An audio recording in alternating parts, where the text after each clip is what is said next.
Good morning. How's everyone today? I thought since I was already making it that I kind of a collage paper using scraps that I would video it so that you guys could come along and craft with me. I'm not sure if this is out there now, but about a year ago I had watched Gail Agostinelli. She was making, I guess I can't even remember what she called it, maybe handmade paper or something like that, using up pattern paper and napkins. And she was just layering and layering and layering, and I thought, wow, that's kind of clever. And then she would use them for her book covers. So I guess this is inspired by Gail in that aspect. And I've taken a short break over the last week to kind of muck out this space because it's been closing in on me, and I've had a ton of scraps, so that brought me back to using it to get them knocked down where it's not all, you know, just clusters and stuff. Because I don't know about you guys, but I have a ton of clusters. So this is my take on how to use your leftover scraps and stuff. It's just an old Mod Podge container, but it is watered down Elmer's glue. And I'm just coating the freezer paper with it so that I can get my pattern paper to stick. And I'm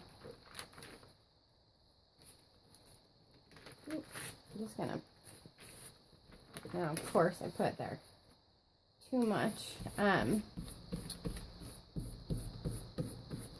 I'm kind of dry brushing it right now just to get the first layer of pattern paper to adhere. And I'm not too concerned about wrinkles because I like the kind of grunginess of it.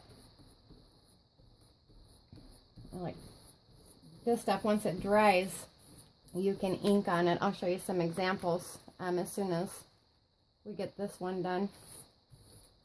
And I'm just going to fold this one back on itself because I don't want it huge. Some of the others that I've made were too big and then they wouldn't fit in my cutter, which isn't a big deal. I just use scissors and cut them out, but I'm trying to keep that in mind. And I found that this technique works really well on all sorts of different materials. And then I'll show you some of those as soon as we get this layered. I have like 2 or 3 sheets that I'm just gonna kind of poke together. And it's like anything else, the more that you put to it, and depending on the materials that you put on it, it can become heavy and bulky.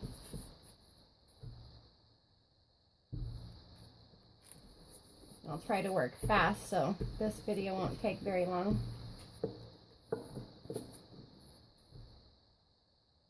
And then maybe you guys will be inspired to look at your scraps in maybe a different light. I would love to hear your comments if you guys have come up with something kind of new and different maybe.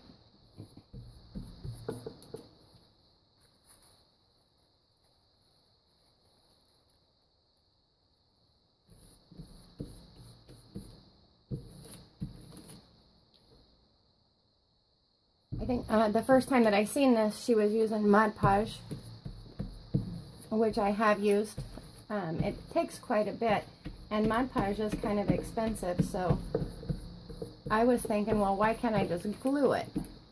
And there are very specific materials that, in my opinion, you need to use some kind of a Mod Podge or a Collage Podge or something with that sealer in it. It just really helps holds it down. I'll show you those as well. Hopefully don't forget to point it all out, but I have several sheets that I've already done. So that might help make it, save somebody time while they're playing with this method anyway. And using this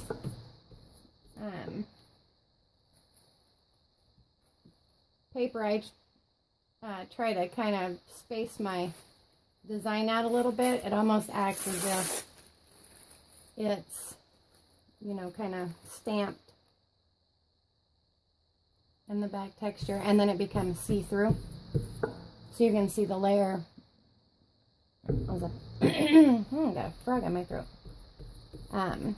You can see the wording coming through as each layer gets glued down there. So I kind of try to keep that in mind as I'm placing it.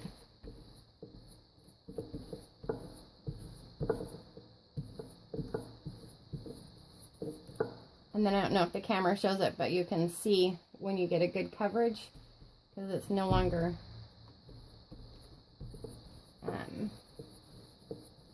it's got a different look to it. Almost looks dry once the glue's put on there. You can see some spots that look dry. I think I'll put this last piece on just so I can get it used up. I'll just kind of fill in a gap here.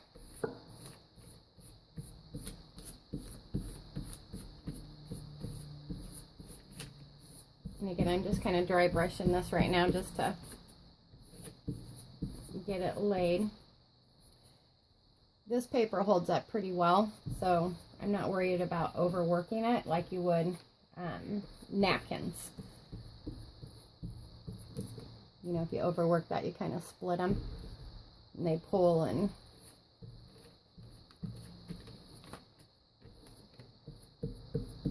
which is kind of cool. I actually did that on one of my collages I was putting together, and I'd put the flower over the top, and then lace, a doily, and you could see it behind it, looked like it was coming through. Just kind of gave it another aged look. Okay, so that's probably good. I don't know, I probably have 3 or 4 layers of napkin down here. And now what I want to do is just kind of take my scraps and leftover pieces and just kind of collage them out there. This is already distressed using Tim Holtz distressed ink, and it works well with the watered down glue, because the minute that kind of water mixture hits it, it, in my opinion, gives it that real deep pop where, well, I guess what it's supposed to do when you spray it with water. So, and very little smearing, which surprised me, but I'm thankful for. So right now I'm just taking, this is tissue paper, if I didn't say that, I'm sorry, tissue paper, and I'm just, so can you see that? Can you see how that just, let's try this middle one, might be a better, hope you can see it. The minute that that gets wet like that, instead of smearing, it just really pops out that outside.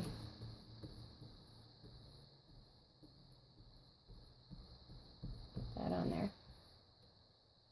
Hope you could see that on camera.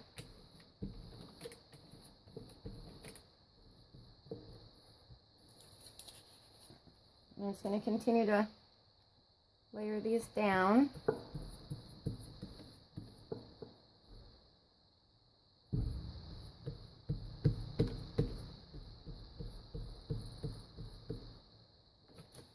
Kind of really no rhyme or reason. This will be our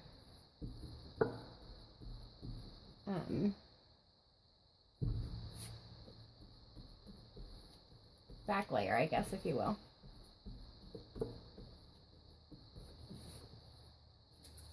And I have one more, so maybe we'll place that here. Yesterday, when I was making up a bunch of these, we had our first nice day, and I'm like, oh, and the wind was just kind of, well, it was a breeze. The breeze was out there, and I thought, I'm going to go hang these out on the line. Perfect. I didn't take into consideration that it was 90% humidity.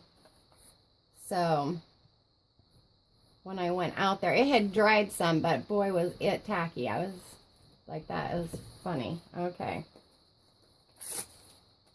Note to self.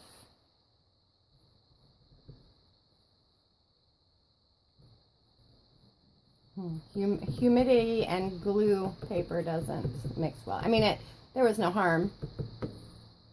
It just kind of caught me by surprise a little bit.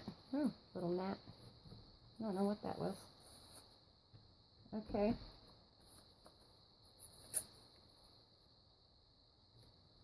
And these ones, I guess I could have distressed too, around the corners. Again, I'm just, no rhyme or reason, just kind of layering this back down there.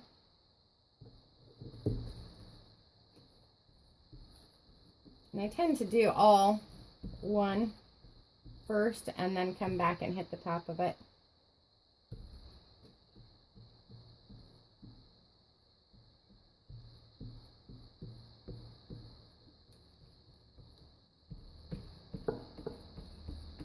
Down there, good.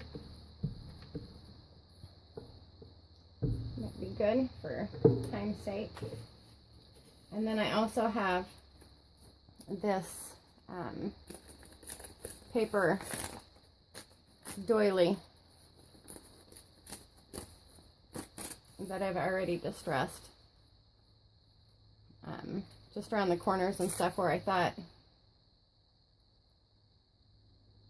let's see, where do we want that? Maybe right there, where I thought I wanted, you know, it to pop, kind of show its definition.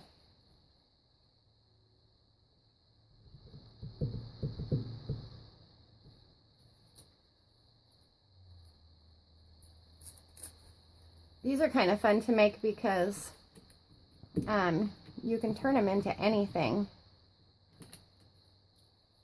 You know, you can do half of it in one color or the other, or a big old hodgepodge of it, and then depending on, you know, how you cut it and what you use it for.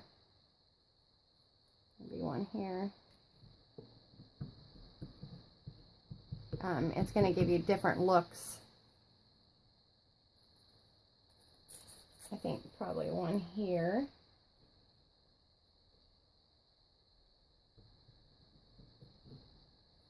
There. Oh, this one's a corner. So let's put the corner maybe here. I might make it nice if I cut it for a tag or something. And then one there.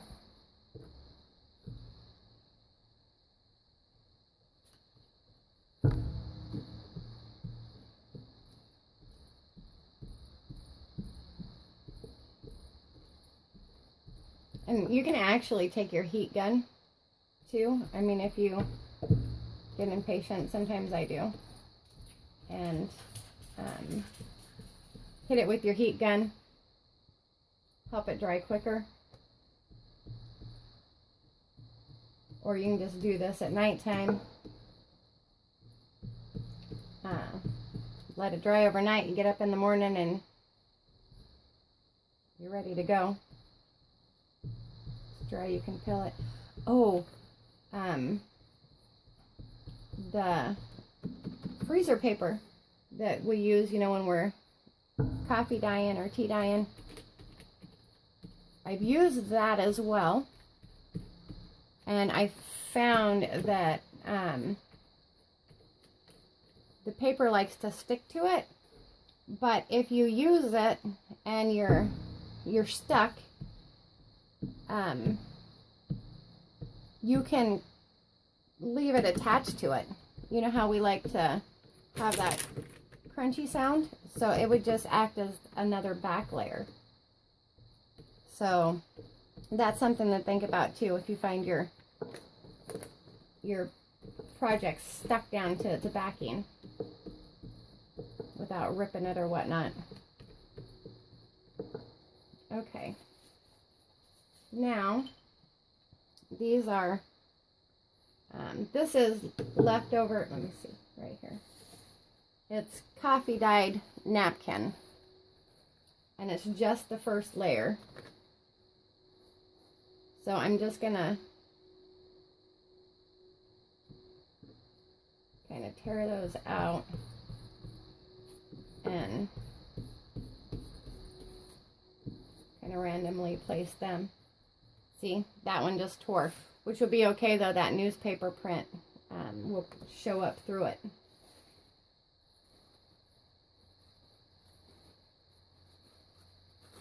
Look like if you, I think I want to take this apart.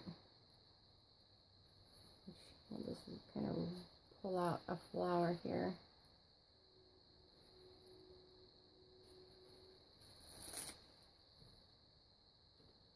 Get that stuck. Maybe this little guy will.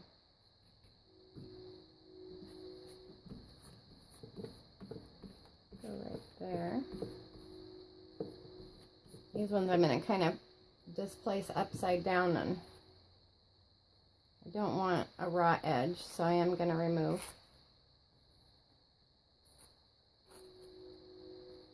the raw edge of it. I'm going to lay him that way.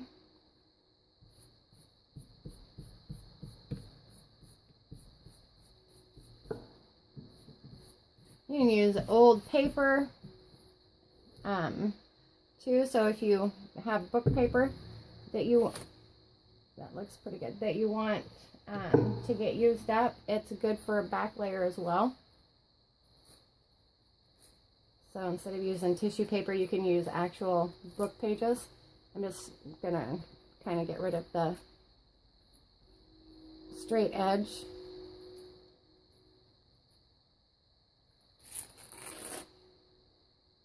Trash. All right, maybe get rid of some of this.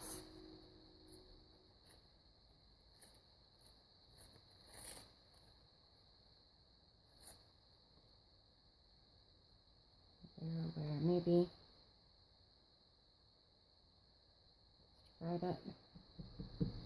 right up there.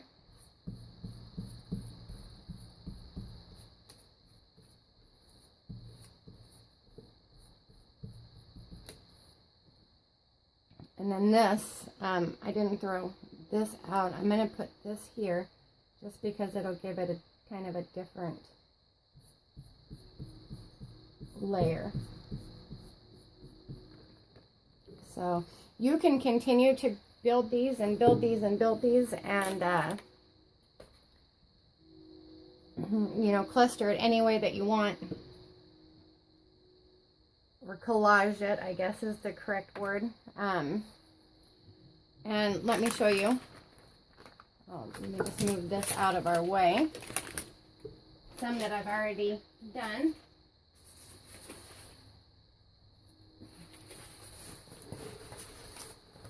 So this one, make sure I'm in frame there. I did yesterday. This was using one piece of the pattern paper, and it's actually see-through, and it's crunchy and it's thin. This one here, I just love the way that this one turned out. This is several pieces. This here is left over. It's another paper napkin that I had. Now what I did with this one is I glued everything down using the watered down school glue. So I better cover up because it goes right on through the whole thickness of the paper, but this paper was heavier and like thicker, and so I actually, once it was all done, I just took a layer of Collage Page and I just kind of sealed it, if you will, just because I wanted to make sure that this paper stayed down. So this one, I mean, you can cut that puppy right off there, you know, and it kind of looks like it's in a frame with the bird and the music notes, and you know, that could be a nice add-on to a page, or make a pocket or a tuck out of that one. And then this one is fabric, so using the same technique with the glue, I laid down pattern paper and then I just layered up different pieces of fabric.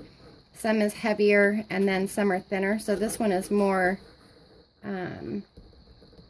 like couch fabric or something, upholstery fabric, where these ones are really, they're more cotton. So it worked really well. But this one, I have to say too, is a little heavier in weight because of the fabric. Not too heavy. I mean, these will make great backgrounds. So I actually took that, if you can see. I cut out a piece right here out of the bottom, and then I just glued it onto a tag, and then I wanted it sewed just so it would look kind of crazy quilty looking. So now my background's already done. If I choose to, I can layer that up. And then here's one with just all napkins here. So this is tissue, or not tissue paper. Yeah, it is tissue paper. There's tissue paper and then just pieces of napkin over top of the pattern paper. So all of this, I use pattern paper as my back layer. But now I have that one is, you know, just the napkins. This one is a lot thicker, and it's almost, I don't even know. It's pretty heavy duty.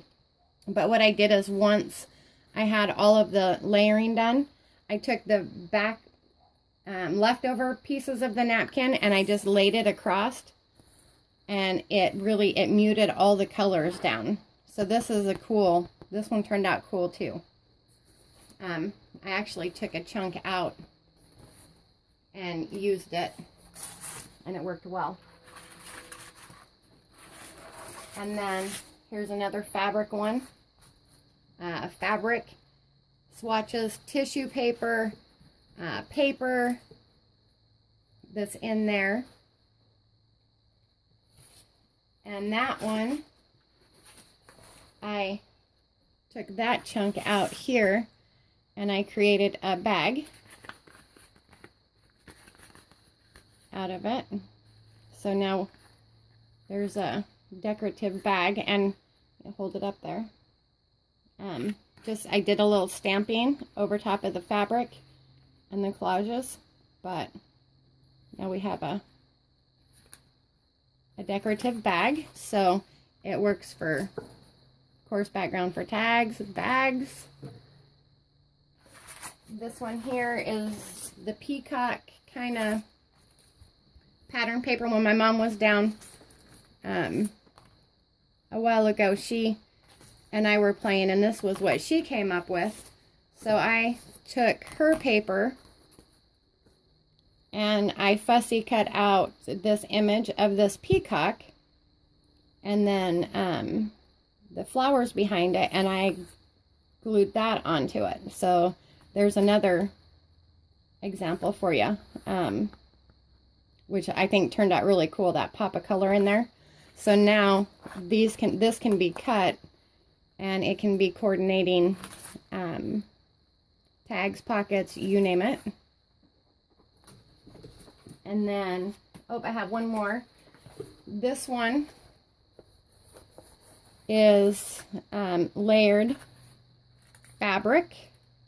And then I took a napkin, the back layer of a napkin, and I coated over the top of it, which gave it a very kind of grungy, distressed look as well.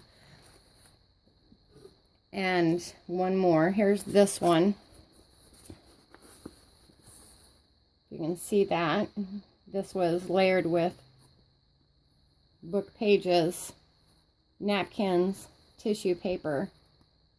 And this I just put over a book page and sewed it on for an instant cover. So this one I believe was the first one I worked on when I seen Gail playing with hers. And then it went from that to actually collaging.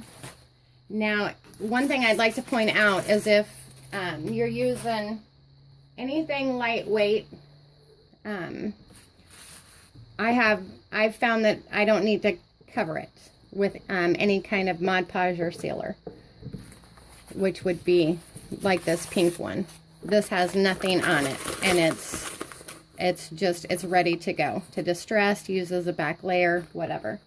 These are heavier materials, and they do have a coat of the sealer over the top. So your call whether you want to use all of your layers with the Mod Podge or if you just want to use glue. These were both done with glue and then sealed, and they're holding up well. All right, everybody, thanks for joining me, and I hope I've got you thinking outside the box about using your scraps up in a little different way. Thank you for everybody that's been so supportive and subscribing. I really appreciate you guys. And I hope that you have a great day. Goodbye.